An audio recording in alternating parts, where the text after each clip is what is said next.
A wonderful good morning, afternoon, or evening, ladies and gentlemen, and welcome to our little reading session. Reading session, yes, of course, story unit 4. In this little book, it's on page 87. So you may now open your books at either page 87 or look for the story Survivors in Unit 4.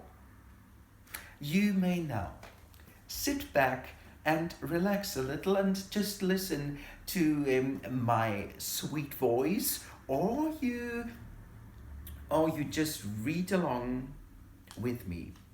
It's your choice, but in the end, after after you listen to this, I wish that all of you read this story at least one more time. And I want to be sure that when one day we will see us back, you are able to pronounce every single word of this story perfectly. So if you have problems reading them or pronouncing these words, then use your internet, type in the words, and listen to the pronunciation. Before I'm starting to read, please go ahead and read the introduction on your own.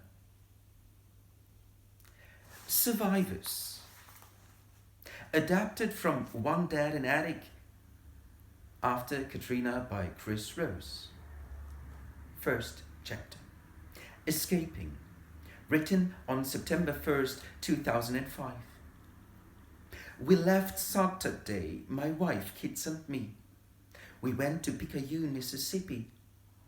On Sunday morning, we saw on TV that Katrina was now a Category 5 hurricane, so we left again. We left my wife's family in Picayune. They didn't want to come with us. We don't know what happened to them. My wife's dad and her brother and their families, no word. Only hope. We just don't know. That's the hardest part. The kids ask you questions and you don't have the answers. We spent Sunday night in a motel in a forgotten part of downtown Vicksburg. Monday morning, we drove onto Baton Rouge, mostly alone on the road. When we stopped for gas or food, people said to us, "Good luck, folks. We love your city." We spent hours and hours listening to the radio. What about school? What about everyone's jobs? Did all your friends get out? How many are there? Do I have a house? Have the looters, the robbers, have the looters found me yet? When can we go home? You're miles from home, not able to help anyone or to do anything. I took the kids to the playground in Baton Rouge on Tuesday. They ran, they climbed, they fell down and fought, they cried. They did everything that kids do. And when I went out into the yard of the house when we were staying in Baton Rouge, and I did yard work. Life goes on. I was just trying to stay busy, trying not to think. Part 2. The first time back. Written on September 7th, 2005.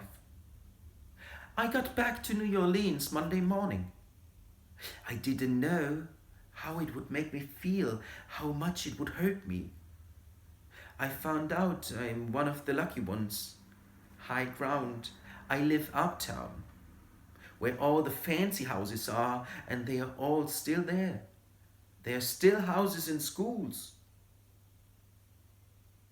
playgrounds, stores, bars and restaurants. Not so many trees, I'm afraid. A store near my house was looted. They just took what they needed. Someone broke the window of a fancy shoe store. But what good are fancy shoes? Idiots. I went into a store and took a bottle of mouthwash because I needed it. I'll come back one day and pay for it. I got on my bike and I went to my favorite places. My favorite sandwich shop is still there. I saw a dead guy on the front porch of a house in a poor area of the city. I saw a church and the front wall was gone. I walked in. It was a mess. I got down on my knees and I said, "Thank God, but why?" Back at my house, the rocking chairs are still on my neighbor's porch, like nothing had happened. And at my other neighbor's house, there are lots of garbage bags. There's always a lot of garbage there. I never thought I'd be happy to see the garbage, but I am, because it reminds me of home. I haven't been downtown yet.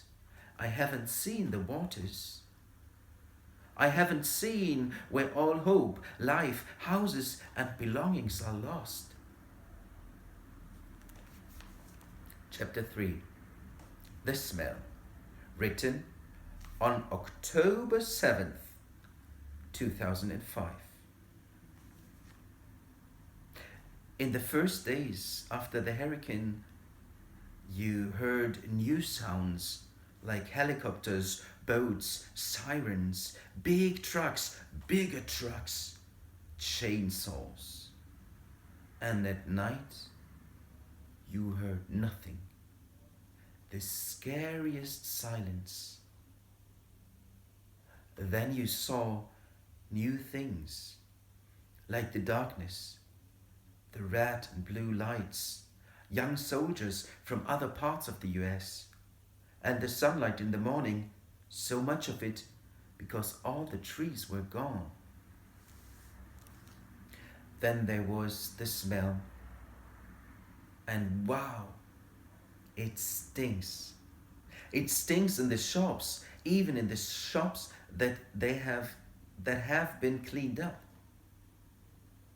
There's trash everywhere. On many streets, fridges stand on the sidewalk, full of old food. Nobody comes to take them away. Chapter 4. One Dad in Attic. Written on November 15th, 2005. I drive around the city. I see strange symbols spray painted on the houses by soldiers.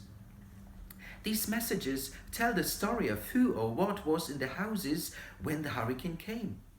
I pass one message.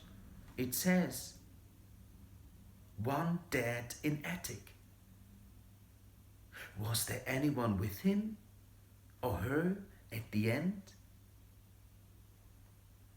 I wonder if I ever met one Dad in Attic. Maybe he was maybe at a baseball game or at Mardi Gras parade.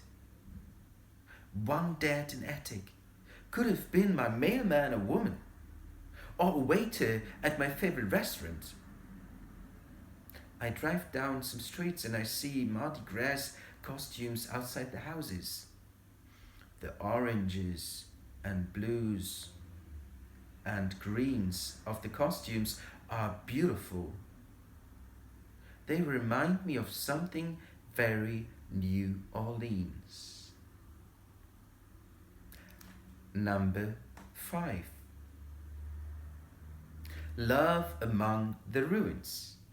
Written on September 14th, 2006. Katie McCallant worked for Animal Rescue in Atlanta, Georgia. When she heard about Katrina, she left her job and went to New Orleans as a volunteer. Captain Paul Dyer left his home in Eugene, Oregon, and went to New Orleans as a soldier to help.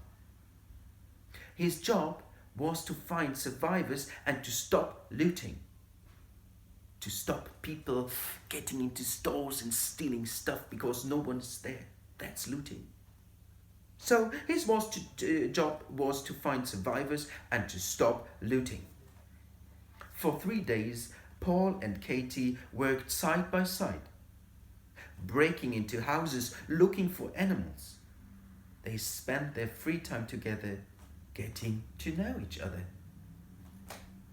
Surprise!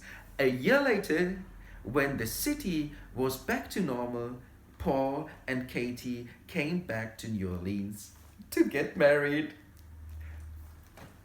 Well, that was the story. That was the story. I hope you enjoyed it. And my wish, please go ahead and read it again on your own. Study your vocabs and work on the tasks that we offer for you. A wonderful good morning, afternoon, or evening to you. All the best, and I hope to see all of you soon in your best manners and happily and yeah. Have a wonderful time. Goodbye.